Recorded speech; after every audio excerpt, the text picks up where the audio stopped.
So meron tayo dito mga bunch of Samsung Galaxy Z Fold and Z Flip series through the years. So nag-start of course ang Samsung Z series noong September 2019 at February 2020.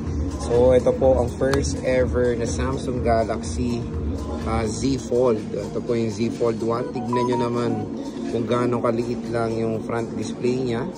And maraming maraming naging issue rin to sa foldable display niya, pero through the years ay na-improve na yan ni Samsung. So ito yung first ever na Samsung Galaxy Fold. Diba? Grabe ang innovation nila compare sa latest and greatest ngayon na sobrang nipis na lang. Ayan.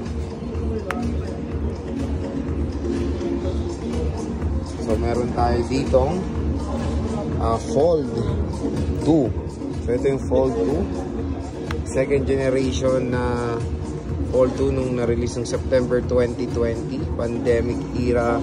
Mas larger na yung display niya sa yung Fold display niya. Bigger screen. Tapos meron tayo dito, syempre ito yung naging mabenta at nagkaroon ako nito, the Samsung Galaxy Z Fold 3. Ayan. Redesign, mas better yung form factor niya. Mas larger na rin yung display niya sa pag naka-fold. At na-release to noong 2021, the Samsung Galaxy Fold 3. And we have here, syempre, the Samsung Galaxy Fold 4 na konti lang ang naging redesign niya sa Fold 3. August 2022 ito.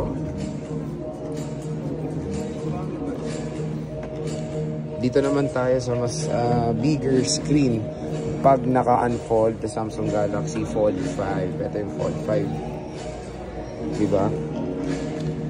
So mas yung aspect ratio niya.